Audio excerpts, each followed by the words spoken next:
Hi hello అందరికీ ఎలా ఉన్నారండి బాగున్నారా? ఇవాళ మీతో ఒక చిన్న విషయం అయితే షేర్ చేసుకోవాలని అనుకుంటున్నాను. చాలామందికి అయితే డౌట్ ఉండొచ్చు. మీరు చదువుకున్నారా? మ్యారీడా? మ్యారేజ్ అయితే లవ్ మ్యారేజా? అరేంజ్ మ్యారేజా? అని డౌట్ అయితే ఉండొచ్చు. అదైతే నేను ఈరోజు క్లారిఫై చేస్తాను. నేను చదువుకున్నానండి. టీచర్‌గా కూడా కొద్ది రోజులు జాబ్ చేశాను ప్రైవేట్ స్కూల్‌లో. ఆ తర్వాత ఇంట్లో సిట్యుయేషన్స్ వల్ల నేను జాబ్ అయితే మానేశాను. సడెన్‌గా మ్యారేజ్ సెటిల్ అయింది.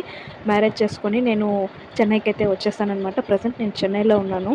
నేను యూట్యూబ్ ఛానల్ పెట్టిన తర్వాత కూడా నాకు రెండు వైపులా మంచి సపోర్ట్ అయితే ఉండేది. ఎప్పుడైతే ఛానల్ డిలీట్ అయిపోయిందో, స్ట్రైక్ వేసి ఛానల్ తీసేశారో అప్పటి నుంచి నాకు ఎవరి సపోర్ట్ లేదండి. ఎందుకు మనకి యూట్యూబ్ అనేది పర్మనెంట్ కాదు కదా! ప్రస్తుతానికి చేస్తున్నావు. దాని బదులు ఒక మంచి జాబ్ అయితే చూసుకుంటే లైఫ్ సెటిల్ చేసుకోవచ్చు కదా! అని చాలామంది సలహాలే ఇస్తున్నారు. నాకు 2 మనసులుగా ఉందండి. ఇది వినాలా? అది వినాలా అని. నా ఇష్టాన్ని నేను వదులుకొని జాబ్ చేసుకుంటే అప్పుడు నా మనస్సాక్షికి నేను ద్రోహం చేసినట్లే అవుతుంది. నాకు నచ్చినట్లే చేయాలా అని చెప్పేసి నేనైతే ఇప్పటి వరకు కూడా నేను యూట్యూబ్ అయితే కంటిన్యూగా చేసుకుంటూ ఉన్నాను.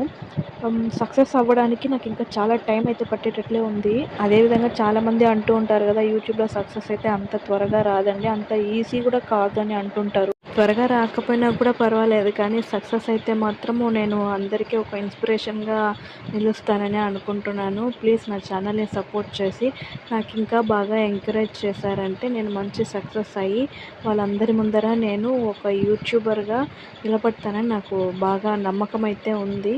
ప్లీజ్ సబ్స్క్రైబ్ చేసుకోండి.